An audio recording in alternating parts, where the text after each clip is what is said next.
कबीर गर्व न कीजिए काल गहे कर केस, ना जानो कित मार है क्या घर क्या परदेस।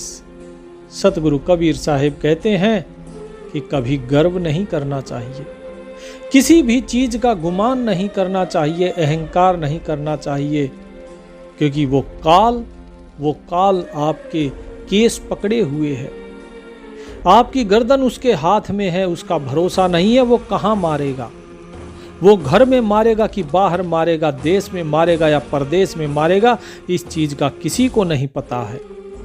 आपको ये तो पता है कि आप कितने वर्ष जी चुके हैं, लेकिन ये नहीं पता कि कितने वर्ष और जिएंगे या कितने पल और जिएंगे, क्योंकि काल तो काल के हाथ में है। इसीलिए साहिब कहते हैं आज करे सो अब, कि जो आज करना है उसको अभी कर दो, समय मत गवाओ। काल करे सो आज कर, आज करे सो अब, पल में परले होएगी फिर करेगा कब। जो लोग कहते हैं हम कल करेंगे, साहिब कहते हैं भाई कल करोगे उससे अच्छा है तुम आज ही कर दो, और जो आज करना है वो अभी कर दो। सुमिरन करना है उस मालिक का तो आज करो, और आज का सुमिरन अभी करना शुरू कर दो, क्योंकि कोई भरोसा नहीं समय कब निकल जाए, कौन सी सांस आपकी आखिरी सांस हो।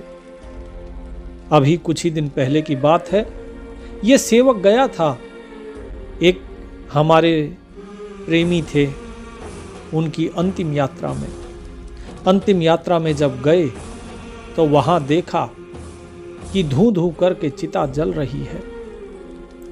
कबीर साहिब का दोहा याद आ गया कि हाड जरे ज्यों लाकड़ी, केस जरे ज्यों घास, सब जग जरता देख कर भय कबीर उदास। इस प्रकार से हड्डियां जल रही जैसे लकड़ियां जलती हैं, और केस ऐसे जल गए मानो घास जलता है। ये सारी चीजें देखकर मन में एक भाव आया कि क्या यही है मनुष्य जीवन? माता के गर्भ से शुरू हुई यात्रा और चिता पे समाप्त हो जाती है, क्या यही जीवन है? और इस जीवन में यदि देखा जाए तो हर एक व्यक्ति खाली हाथ आता है और खाली हाथ जाता है, तो क्या पाया उसने? जो व्यक्ति माता के गर्भ में रहता है और कहता है कि हे मेरे मालिक मुझे बाहर निकाल, मैं बाहर आके तेरा ही सुमिरन करूंगा, और बाहर आते ही संसार की दुनियादारी में फंस जाता है, और अंत में जब यहां से जाता है तो खाली हाथ जाता है। बाहर आने पर सुमिरन का वादा करने वाला व्यक्ति बाहर आकर दुनियादारी के अंदर फंसता है और उस साहिब को भूल जाता है। बार बार साहिब इस चीज को कहते हैं और चिताते हैं लोगों को कि भाई जाग जाओ और जागो, क्योंकि यदि आज नहीं जागे तो फिर जागने का समय नहीं मिलेगा। बात बात पर हम सोचते हैं कि ये काम कर ले, वो काम कर ले, काम तो कर लो, लेकिन काम के साथ उस राम को मत भूलो। साहिब कहते हैं कुशल कुशल ही पूछते जग में रहा न कोई, जरा मोई न भय मुआ कुशल कहाँ से होए। किसी से भी पूछो हाँ भाई कैसे हो, बोले कुशल से है। कोई भी आते जाते मिलता है, हाँ भाई सब ठीक ठाक, बोले बहुत बढ़िया। अरे बढ़िया कहाँ से है भाई? ना तो तुम्हारा बुढ़ापा ही जो जरा होती है अर्थात बुढ़ापा, ना तुम अपने बुढ़ापे को रोक पा रहे हो, ना ही तुम अपनी मृत्यु को रोक पा रहे हो, तो फिर कुशल कहाँ से हो गई?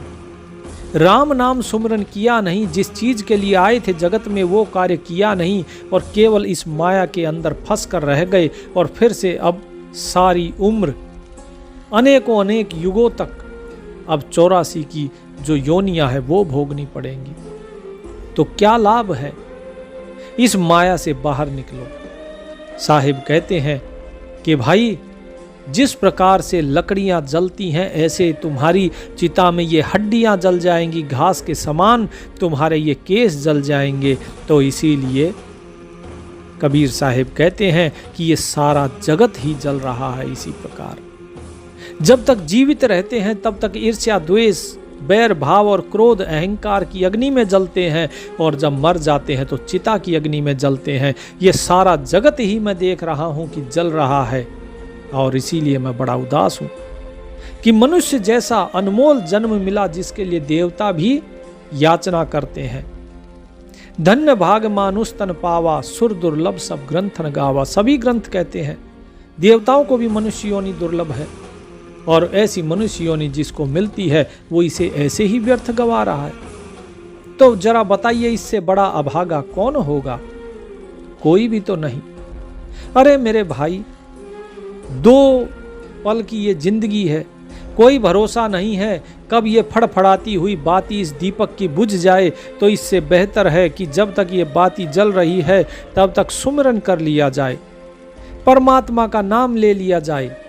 जिस आत्म तत्व की खोज में लगे हुए हैं वो आत्म तत्व प्राप्त कर लिया जाए। बड़ी विचित्र बात है कि मनुष्य परमात्मा से मिलना चाहता है, लेकिन कौन मिलना चाहता है ये वो स्वयं ही नहीं जानता। यदि उससे परिचय पूछा जाए कि भाई कौन मिलना चाहता है, तो वो परिचय देगा अपने शरीर का, वो परिचय देगा अपनी पद प्रतिष्ठा मर्यादा उम्र नाम, इस शरीर का जो नाम है इनका परिचय देगा, लेकिन स्वयं का परिचय नहीं देता। परमात्मा के पास तो केवल सत्य परिचय चलता है। तो ये व्यक्ति स्वयं को भी नहीं जान पाया और सारी उम्र ऐसे ही खोकर और यहां से चलता बनता है। कबीर साहिब कहते हैं कि भाई मरना तो एक दिन सभी को है।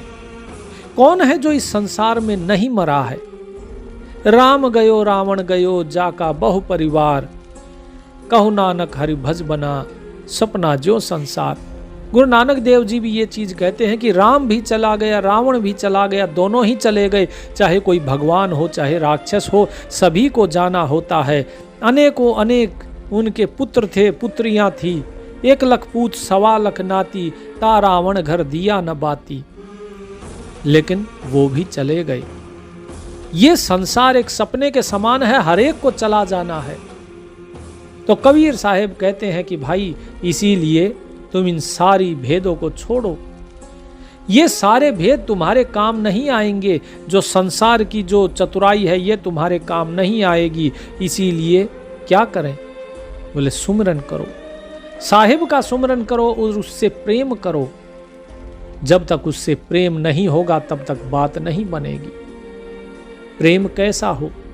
तो कबीर साहिब बताते हैं कि प्रेम ऐसा कि जिसमें विरह पैदा हो जाए, प्रेम ऐसा जिसमें तड़प पैदा हो जाए उस मालिक से मिलने की। साहिब कहते हैं कैसे जीवेगी बिरहनी पिया बिन कीजे कौन उपाय। कि जब विरह पैदा होता है तो ये जो बिरहनी होती है अर्थात जो हमारी आत्मा है, जब इसके अंदर विरह पैदा होता है तो ये उस पिया से अर्थात परमात्मा से मिलना चाहती है और कहती है कि क्या उपाय किया जाए ताकि ये विरहन उस अपने विरह से मिल पाए, उस परमात्मा से मिल पाए, अपने पिया से मिल पाए। क्यों? क्योंकि जब विरह पैदा होता है तो न भूख लगती है, न प्यास लगती है, न दिन दिखता है, न रात दिखती है, न सुख है। केवल और केवल एक तड़प रह जाती है। जिस प्रकार आप किसी से प्रेम करते हैं वो आपसे बिछड़ जाए तो आपके मन में बड़ी पीड़ा होती है। ठीक इसी प्रकार की पीड़ा जब इस सांसारिक लोगों की बजाय जब उस परमात्मा के प्रति हो जाती है तब उस परमात्मा का दीदार होता है, तब सच्ची भक्ति लगती है, तब सच्ची लो लगती है उस मालिक से। दिवस न भूख रैन नहीं सुख है, जैसे कलजुग जाम, खेलत फाग छाड़ चलु सुंदर, तज चलु धन और धाम। कबीर साहिब कहते हैं कि भाई ना दिन में भूख लगे और ना रात में ही कोई चैन पड़े, कोई सुख सुख नहीं लगता है। ऐसा लगता है मानो कलयुग के हाथों में फंस गए हों। उस कलयुग ने अर्थात जो यम है उस यमराज की पास में जैसे फंस गए हो। तो साहिब कहते हैं कि इस संसार के अंदर लोग फाग खेल रहे हैं, एक दूसरे के साथ होली खेल रहे हैं, मिल रहे हैं, लेकिन जो बिरहनी है वो बिरहनी फाग नहीं खेलती। वो तो फाग खेलना चाहती है केवल अपने पिया के साथ, तो ये आत्मा केवल उस परमात्मा के साथ मिलन चाहती है और कुछ नहीं, ये सब कुछ छोड़कर चल देना चाहती है। चाहे फिर इसने कितना ही धन कमाया हो, चाहे इसने कितने ही बढ़िया धाम अर्थात महल अटारियां बनाई हो, लेकिन ये उसके साथ रहना चाहती है। ये धन और अपनी महल अटारियों में इसका मन नहीं लगता है। बन खंड जाए नाम लो लावो, मिल पिए से सुख पाए, तलफत मीन बिना जल जैसे दर्शन लीजय धाय। जिस प्रकार मीराबाई थी, मीराबाई बेचारी वन वन भटकती हैं, अपना घर परिवार सब कुछ छोड़कर कि बस एक बार दर्शन हो जाए, एक बार उस मालिक का दीदार हो जाए। और जब ये दीदार हुआ तो ये दीदार तब हुआ जब उनके मन में तड़प इतनी गहरी हो गई कि खुद मालिक को उन्हें अपने साथ एक करना पड़ा। जब वो सतगुरु कबीर साहिब से मिलती हैं, जब वो सतगुरु रैदास जी से मिलती हैं, तो वो उनको नामदान देते हैं और उनको समझाते हैं कि वास्तव में असली नाम उस मालिक का क्या है। बड़ी गजब की बात है कि लोग अलग अलग नाम जपते हैं, लेकिन जब प्राण छूटते हैं उससे पहले केवल एक ही नाम का सुमिरन होता है। मीराबाई कहती रही, मेरे तो गिरधर गोपाल दूसरा ना कोई, लेकिन जब नाम सुमिरन करना था अंत समय में तो केवल एक ही नाम उनकी जिह्वा पे था। चाहे कोई भी संत महात्मा हुए, सभी के पास अंत में केवल एक ही नाम सुमिरन होता है। उससे पहले सब अलग अलग नाम जपते रहते हैं, लेकिन अंत में रास्ते अलग अलग होते हैं, लेकिन मंजिल एक ही होती है और उस एक नाम को ही अंत में सुमिरन करना होता है। उस एक को छोड़कर अगर दूसरे किसी को भी अगर भजोगे तो मुक्ति नहीं मिलेगी। फिर चाहे वन खंड में चले जाओ, चाहे कोई भी भेष धारण कर लो, उससे कोई लाभ नहीं होगा। साहिब कहते हैं, यदि वन में जाकर भी नाम सुमिरन कर तो, वन में जाकर नाम सुमिरन करने से अगर वो मालिक मिल जाता है तो मैं उसके लिए भी तैयार हूं। कम से कम उस पिया का सुख तो मिलेगा, उस परमात्मा का सुख तो मिलेगा, उसके दर्शन पाएंगे।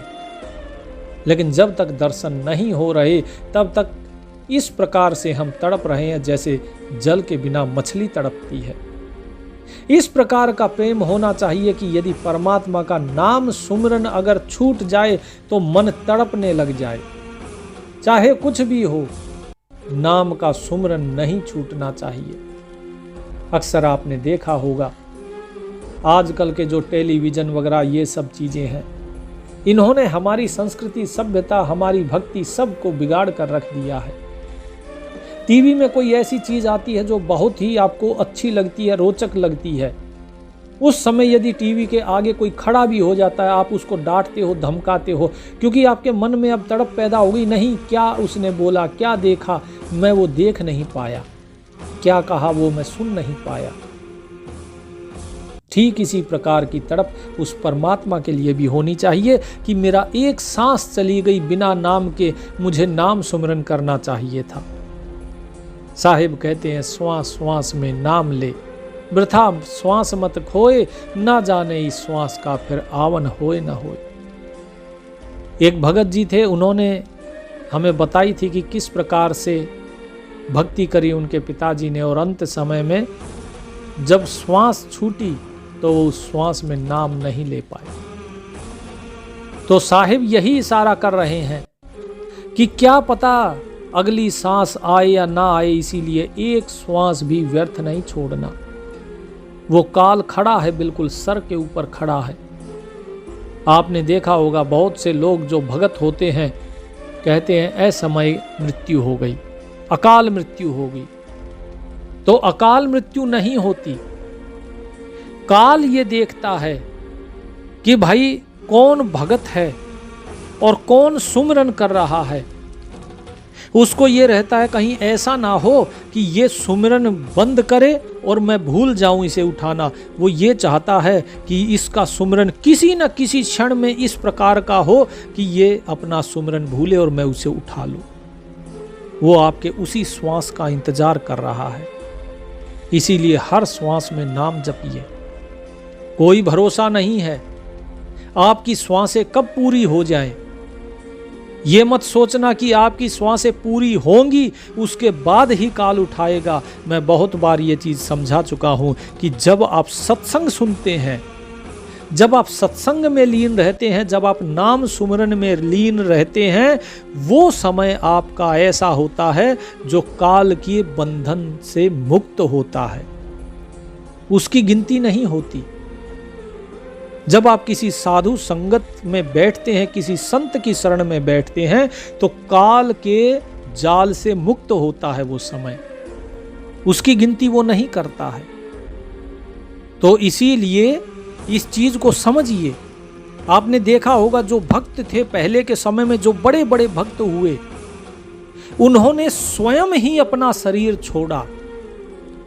दो प्रकार के आपको उदाहरण मिलेंगे। एक तो उन भक्तों का उदाहरण मिलेगा जिन्होंने अपना शरीर स्वयं छोड़ दिया, और दूसरे वो भक्त मिलेंगे आपको जिनका शरीर उन्होंने स्वयं नहीं छोड़ा बल्कि उनसे छुड़वाया गया, लेकिन वो बहुत लंबा जिए। बहुत लंबा कैसे जिए? जैसे आप जानिए मलूकदास जी को, जैसे आप जानिए संत रविदास जी को, जैसे आप जानिए कबीर साहिब जी को, और भी अनेकों अनेक संत हुए जो 100 साल से ऊपर निकल गए। कोई 110 वर्ष जी रहा है, कोई 120 वर्ष जी रहा है। ये सब किस लिए? ये सब इसलिए क्योंकि काल ये देख रहा था कि क्या कोई ऐसा समय आएगा जब ये सुमरन छोड़ेंगे। धीरे धीरे उनकी उम्र बढ़ती गई, लेकिन वो श्वास श्वास में सुमरन करते रहे। एक श्वास भी काल को ऐसा नहीं मिला कि उनसे ये पता लगे कि हाँ भाई, यहां पर इस श्वास में इन्होंने सुमरन नहीं किया। उनकी हर श्वास में सुमरन चल रहा था। तो अंत में काल को उन्हें उठाना ही पड़ा। कबीर साहिब स्वयं शरीर छोड़कर चले गए, सह शरीर चले गए लोग कहते हैं। वो अंतर ध्यान हो गए, वो काल की सीमा से परे थे, उनका तो काल कुछ कर ही नहीं सकता था। लेकिन जो बाकी लोग थे, बाकी लोग भी सुमरन करते करते गए, इसीलिए सबको मुक्ति मिली। लेकिन जिन संतों ने स्वयं से शरीर छोड़ा, जैसे आचार्य गरीबदास महाराज, उन्होंने कहा कि मैं इस समय अपना शरीर का त्याग करूंगा, चलो चिता बनाओ, और वो चिता पर लेट गए और वहीं से ही उन्होंने अपना शरीर छोड़ दिया। वो अंतर ध्यान हो गए वहीं से ही, चिता से ही, जलती चिता से। तो ये सब चीजें क्या हैं? ये चीजें हैं कि वो खुद का सुमिरन करते थे। तो ये मैं इसलिए बता रहा हूं कि भगत तो वो होते हैं जो काल को भी अपने वश में कर लेते हैं। हर समय आपको सुमिरन करना है। जब हर समय सुमिरन करोगे तो काल वो भी माथा पीट के रह जाएगा कि भाई मैं इसको उठाऊं तो कब उठाऊं। और साहिब कहते हैं अंत मति सो गति, कि जो तुम्हारी अंत में मति होती है, जैसी बुद्धि होती है, आपकी वैसी ही गति होती है। तो अभी हम जिन भगत जी के अंतिम यात्रा में गए थे, वो श्रवण कुमार जैसे थे, माता पिता की सेवा करने वाले, बहुत ही विनम्र स्वभाव के, बहुत ही अच्छे व्यक्ति थे। तो उनकी गति कैसी होगी? उनकी अंत में भी यही बुद्धि थी कि मैं अपने माता पिता की सेवा करूं, तो उनकी गति भी उतनी ही उत्तम होगी, उत्तम लोगों की उनको प्राप्ति होगी। वहीं जो व्यक्ति दुर्व्यसनों में लगे रहते हैं, तो उनकी गति कैसी होगी? उनकी गति बेकार होगी। इसीलिए साहिब कहते हैं श्वास श्वास में नाम ले, वृथा श्वास मत खोए, ना जाने फिर इस श्वास का आवन होए ना होए। क्या पता ये श्वास आए ना आए, काल कहां पे श्वास अटका दे। तो साहिब कहते हैं जैसे मछली तड़पती है बिना पानी के, ऐसे ही बिना सुमरन के इस मनुष्य को भी तड़पना चाहिए। अगर सुमरन नहीं हुआ तो इसे तड़पना चाहिए और तुरंत ही सुमरन में लग जाना चाहिए। इस प्रकार का विरह होना चाहिए। साहिब कहते हैं बिना आकार रूप नहीं रेखा, कौन मिलेगी आए, आपन पुरुष समझ ले सुंदरी, देखो तन निर्ताय। यहां बताया है कि जो परमात्मा है, बहुत से लोग कहते हैं कि आकार है। यहां साहिब बिल्कुल स्पष्ट कह रहे हैं बिना आकार। तो जिसका आकार नहीं, ये तो हिंदी में ही लिखा है, रूप नहीं रेखा, ना उसका रूप है ना रेखा है ना आकार है, कौन मिलेगी आए, तो भाई किसको जाकर मिलोगे।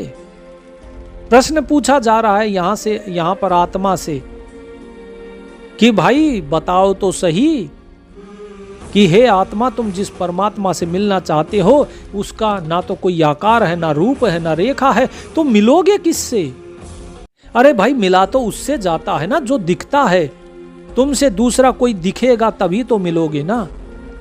तो फिर आगे साहिब क्या कहते हैं कि आपन पुरुष समझ ले सुंदरी, कि पहले तुम जिस पुरुष से मिलना चाहती हो, हे सुंदरी, अर्थात जो आत्मा है उसे सुंदरी कहा गया है, कि हे सुंदरी पहले तुम अपने उस पुरुष को समझ लो, उस परमात्मा को समझ लो। देखो तन निर्ताय, इस तन से अलग होकर देखो उसे। तुम सिर्फ तन के बारे में सोच रही हो, तुम स्वयं को शरीर समझे हुए हो, लेकिन तुम शरीर नहीं हो। और इसी अज्ञान के कारण तुम्हें लगता है कि वो परमात्मा का भी कोई शरीर है, उसका भी कोई आकार है, लेकिन वास्तव में ऐसा नहीं है। तो क्या कहा साहिब ने, फिर वो कैसा है। साहिब बताते हैं कि वो बिना आकार का है, ना ही उसकी रूप है, ना ही कोई रेखा है, ना ही कोई उसकी सीमा है। तो कैसा है। तो साहिब कहते हैं शब्द स्वरूपी जीव पीव बूझो, शब्द स्वरूपी जीव पीव बूझो, छाड़ो भर्म की टेक, कहें कबीर और नहीं दूजा, जुग जुग हम तुम एक। तो यहां सतगुरु जी समझा रहे हैं आत्मा को कि हे आत्मा, तू जिस विरह में भटक रही है, तेरे को लगता है कि वो किसी आकार का है, नहीं। ये वही बात है जो कि मीराबाई को समझाई गई थी, क्योंकि मीराबाई कहती थी मेरे तो गिरधर गोपाल दूसरा ना कोई, जाके सर मोर मुकुट मेरो पति सोई। तो कबीर साहिब ने उनको समझाया था कि हे मीरा, तुम कहती हो जिसके सिर पर मोर मुकुट है वो ही तुम्हारा पति है, क्या मोर मुकुट तो कोई दूसरा भी धारण कर सकता है, तो क्या वो तुम्हारा पति हो जाएगा। मीराबाई ने कहा नहीं। तो उन्होंने कहा तो फिर तुम किसका ध्यान धर रही हो, क्या तुम मोर मुकुट को ही कृष्ण समझती हो, तुम किसका सुमरन करती हो। तुम कहती हो गिरधर गोपाल, अरे गिर को तो पर्वत, गिर माने पर्वत, धर माने धरना, उस पर्वत को तो उठाने वाले हनुमान जी भी थे। श्री कृष्ण ने तो एक गोवर्धन उठाया था, हनुमान जी ने तो पूरा द्रोणागिरि पर्वत उठा लिया था, तो क्या हनुमान जी कृष्ण हैं। तुम किसका सुमिरन कर रही हो। तब मीरा का जो ज्ञान चक्षु थे वे खुले थे कि मैं तो केवल इन जो भौतिक शरीर है या तो मैं उसको जानती हूं, या भौतिक जो चीजें हैं मैं उनको जानती हूं। वास्तव में मेरे उस मालिक का, मेरे पिया के जो वास्तविक स्वरूप है उसको तो मैं जानती ही नहीं। तब कबीर साहिब ने उनको समझाया था कि वो वास्तविक स्वरूप क्या है। कबीर साहिब ने उनको बताया था कि जिस आकार को तुम देखती हो वो आकार तो इस संसार में है नहीं। वो मनुष्य आकार में थे तो मनुष्य तो यहां सभी का आकार वैसा ही है, तो क्या ये सभी मनुष्य तुम्हारे पिया हैं। मीराबाई ने कहा नहीं। तो कबीर साहिब ने कहा कि मोर मुकुट जो है वो तुम्हारा पिया नहीं, जो मनुष्य का शरीर है ये तुम्हारा पिया नहीं। तो जरा सोचो तो सही कि तुम्हारे जो पिया है वो कौन है, जिसे तुम अपना गिरधर गोपाल कह रही हो वो कौन है। जरा इस चीज का भेद तो समझो। तुम्हारे मन में जो ये भ्रम है इस भ्रम को दूर करो, उसको छोड़ो। तो मीराबाई ने पूछा कि फिर कौन है वो, आप मुझे बताइए। तो कबीर साहब ने संत रविदास जी को कहा कि हे संत जी, आप इन्हें दीक्षा दीजिए, इन्हें पूरा ज्ञान दीजिए, समझाइए इन्हें। तब संत रविदास जी ने मीराबाई जी को नाम दीक्षा दी थी और उन्हें वो नाम बताया था जो उस मालिक का है। वो तत्व ज्ञान उन्हें दिया और ये समझाया गया था। कबीर साहब ने भी उनको ये समझाते हुए कहा था कि जो पिया तुम्हारा है, जिसे तुम ढूंढ रही हो, वो वास्तव में शरीर नहीं है, वो तत्व रूपी है, वो शब्द स्वरूपी है। शब्द स्वरूपी जीव पीव बूझो, इस जीव का जो पिया है वो शब्द स्वरूपी है। और कबीर साहब फिर क्या कहते हैं, कहें कबीर और नहीं दूजा, जुग जुग हम तुम एक। कि हे मीरा सुनो, युगों युगों से तुम और हम एक ही हैं, अलग नहीं है। केवल अविद्या के कारण, भ्रम के कारण हम एक दूसरे को अलग जानते हैं, दूसरा तो कोई है ही नहीं। तो इस बात को यहां पर कबीर साहब बिल्कुल स्पष्ट समझा दिया। एक ही साखी में ये सारी चीजें समझा दी। अगर आपने साखी ध्यान से नहीं सुनी तो फिर से बता देते हैं। शब्द स्वरूपी जीव पीव बूझो, कि जो जीव का पीव है वो शब्द स्वरूपी है, उसे शब्द स्वरूपी जानो। आगे क्या कहा, छाड़ो भ्रम की टेक, और जो भ्रम का जो तुमने सहारा लिया हुआ है, इस भ्रम को त्यागो। कहें कबीर और नहीं दूजा, और इस कबीर की बात सुनो कि दूसरा कोई भी नहीं है। तुम अगर ये सोचते हो कोई और है तो नहीं, ये केवल और केवल भ्रम है। जुग जुग हम तुम एक, और युगों युगों से तुम और मैं, अर्थात ना कोई तू है ना मैं हूं, वास्तव में एक ही है। हम तुम दोनों एक ही हैं, अलग नहीं है। तो ये चीज साहिब ने बिल्कुल स्पष्ट कही, लेकिन व्यक्ति फिर भी समझता नहीं है। एक तरफ विरह दिखाया जा रहा है यहां पर कबीर साहिब के द्वारा, और दूसरी तरफ कबीर साहिब लोगों को समझा रहे हैं कि भाई तुम्हारे अंदर ऐसा प्रेम होना चाहिए। लेकिन हमारा प्रेम किसके प्रति है? हमारा प्रेम है इस संसार के प्रति। जिस प्रकार स्त्रियां हैं, स्त्रियां क्या करेंगी? स्त्रियां, ये एक विषय जो छेड़ रहा हूं थोड़ा संवेदनशील है, लेकिन ये छेड़ना जरूरी है, ये बताना जरूरी है। क्यों? क्योंकि जो पतिव्रता होती है वो केवल और केवल अपने पति के प्रति ही आसक्त होती है, पति के प्रति ही समर्पित होती है, उसको बाहर से कोई लेना देना नहीं। लेकिन इस कलयुग में स्त्रियां बाहर वालों को दिखाती हैं, मुंह लाल कर लेंगी लिपस्टिक लगा के, टीके बिंदी और ताम झाम सब खूब साज श्रृंगार करके। किस लिए? वो किसको सजा रही हैं? इस शरीर को सजा रही है, क्योंकि वो अज्ञान में फंसी हुई है, वो स्वयं को शरीर माने हुए है। वो चाहती हैं लोग हमारे इस सुंदर शरीर को देखें, हमारी सुंदरता की तारीफ करें, इसीलिए इस शरीर को और अधिक सजाती हैं। तो यही चीज साहिब बार बार कहते हैं, अपनी वाणी में भी कहते हैं, पतिव्रता भावे नहीं चूम चटक श्रृंगार, कि जो असली पतिव्रता होती है उसे ये श्रृंगार वगैरह, ये टीके बिंदी, ये सब उसे अच्छे नहीं लगते हैं। उसे केवल अपना पति ही अच्छा लगता है।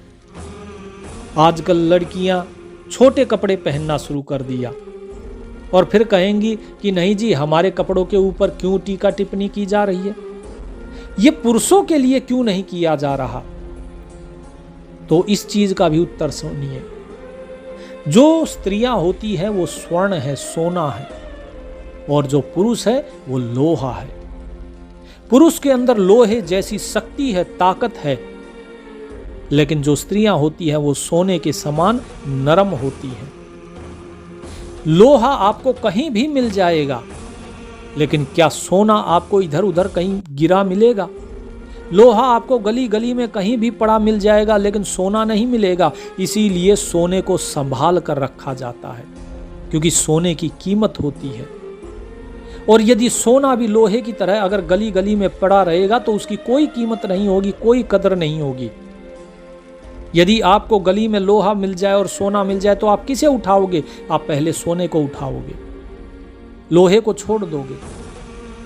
तो इसीलिए स्त्रियों को यह समझना चाहिए, अगर आज़ादी चाहिए तो क्या आज़ादी सिर्फ छोटे कपड़े पहनने की चाहिए? आज़ादी पढ़ाई के लिए तो नहीं कहते कि हमें पढ़ाई के लिए आज़ादी चाहिए।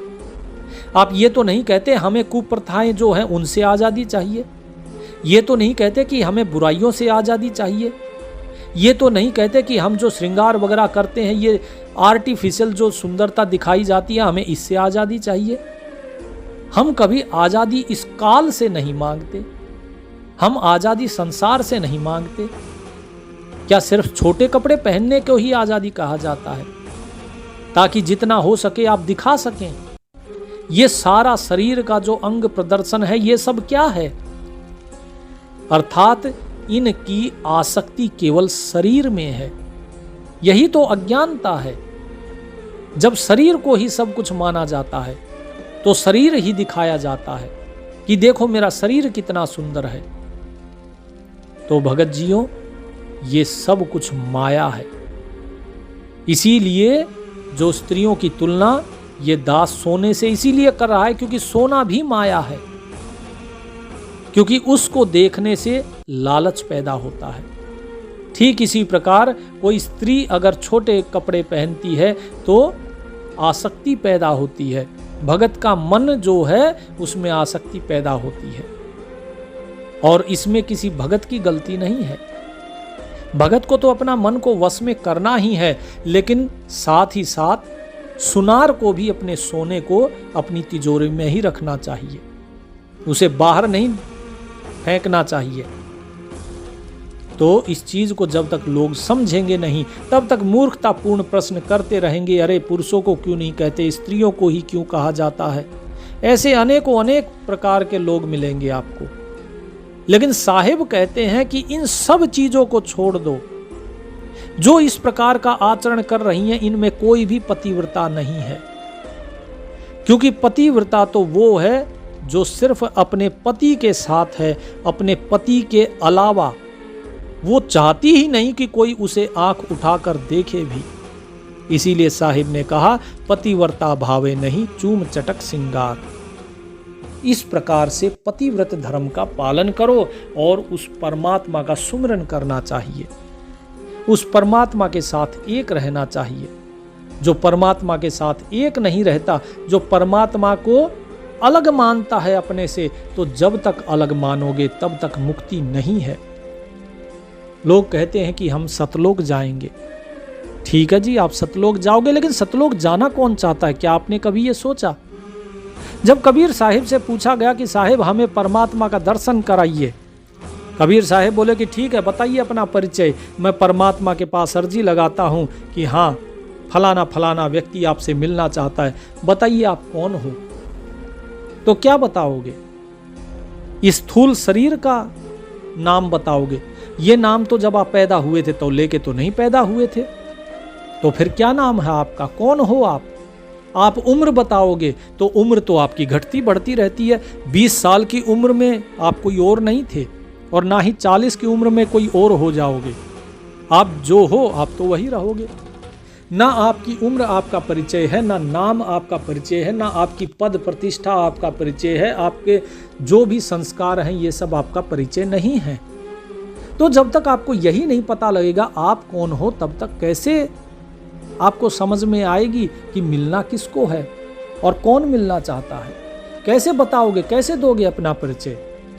उसके लिए साहिब आपको नाम देते हैं, और वो नाम किसका होता है? परमात्मा तो अनामी है। अगर परमात्मा अनामी है तो फिर नाम किसका दिया जा रहा है? तो ये दास आपको कई बार ये चीजें समझा चुका है कि नाम आपका स्वयं का ही होता है, नाम किसी और का नहीं है।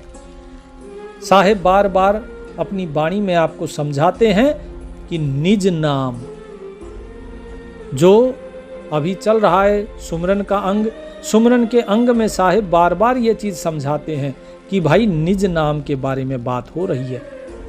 जो भी चीजें हैं, ये सारा जो नाम दिया जा रहा है वो निज नाम के बारे में बात होती है, क्योंकि आपको पहले स्वयं को जानना है।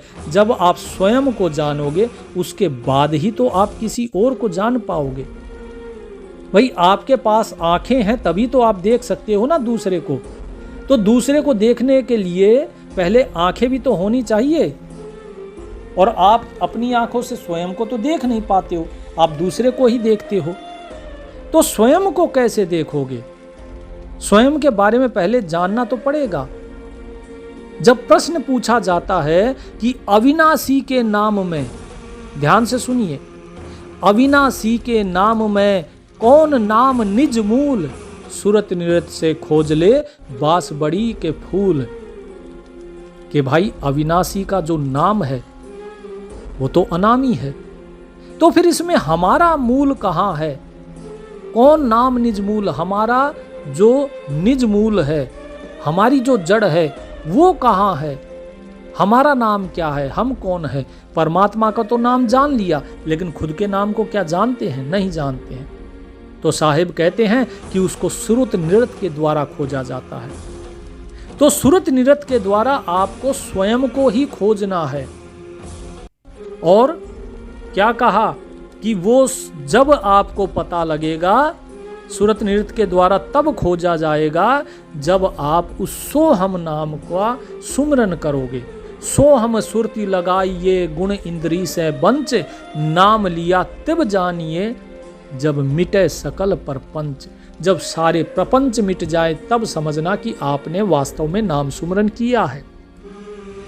और जब सारे प्रपंच ही मिट जाएंगे तब आपको स्वयं ही समझ में आ जाएगी कबीर साहिब की ये वाणी, जहां कबीर साहिब कह रहे हैं, कहें कबीर और नहीं दूजा, जुग जुग हम तुम एक। कि युगों युगों से तुम और हम एक ही हैं। हम कभी अलग हुए ही नहीं। आत्मा और परमात्मा एक ही हैं, अलग नहीं है। अज्ञान के कारण, भ्रम के कारण हम सोचते हैं कि अलग है। इस भ्रम को दूर कीजिए। साहिब ने यही तो कहा कि शब्द स्वरूपी जीव पीव बूझो, छाड़ो भ्रम की टेक। इस भ्रम की टेक, जो आप दुविधा है, जो भ्रम है, ये माया है, इसको छोड़ दो तो पता लग जाएगा कि वो परमात्मा शब्द स्वरूपी है और आप भी वो ही हो। जो नाम दिया गया है ये वास्तव में क्या है? ये सब कुछ भाव ही तो है। ओम क्या है? ओम, ओ मैं, कि ओ जो परमात्मा है ओ ही मैं हूं, अलग नहीं है।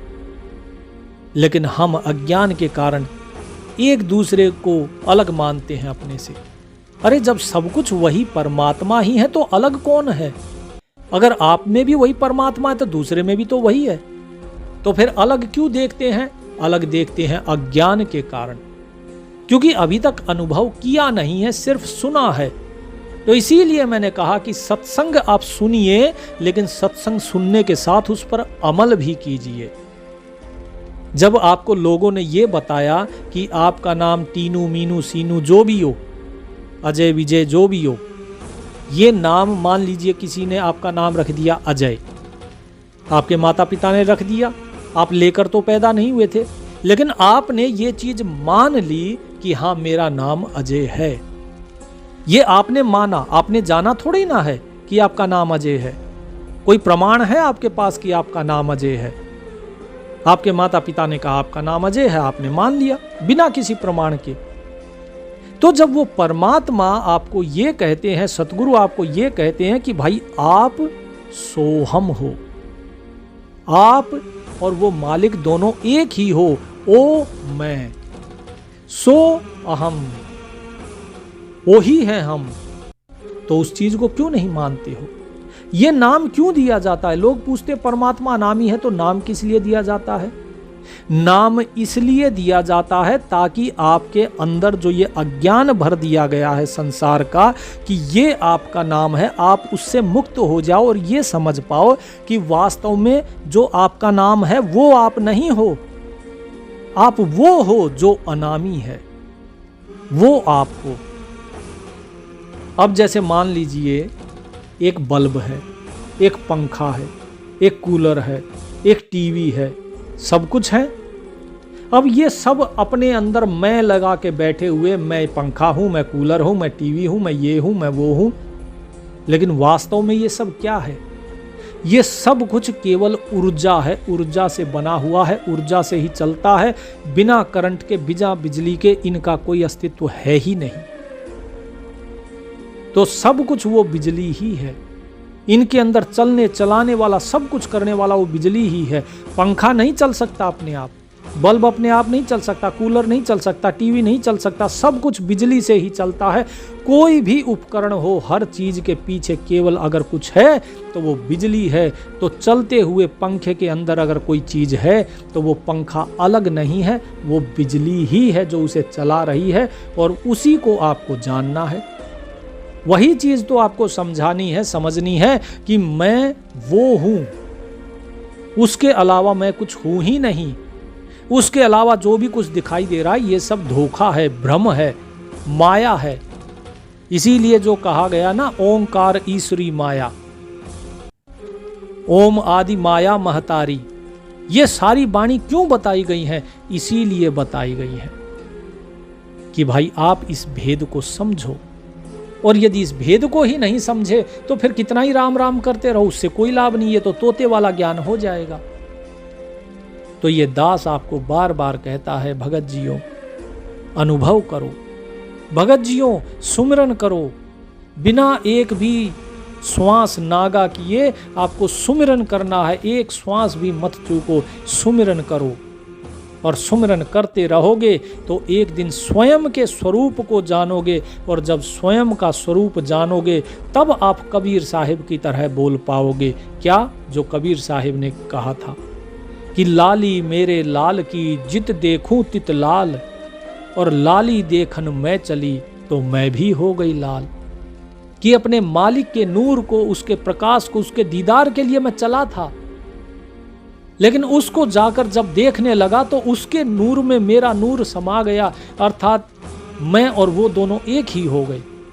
उस लाल में ही मैं भी लाल हो गई, उसी के रंग में रंग गई, अर्थात दोनों एक हो गए। तब आप ये चीज कह सकते हो, जुग जुग हम तुम एक।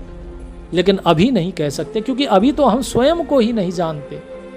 तो पहले स्वयं को जानेंगे, फिर आगे परमात्मा को जानेंगे। उसके लिए नाम सुमरन जरूरी है।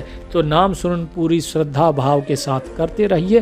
दास आपको बार बार खींच तान के इसी चीज को बार बार कहता है, ताकि आप इस चीज पर दृढ़ हो सकें।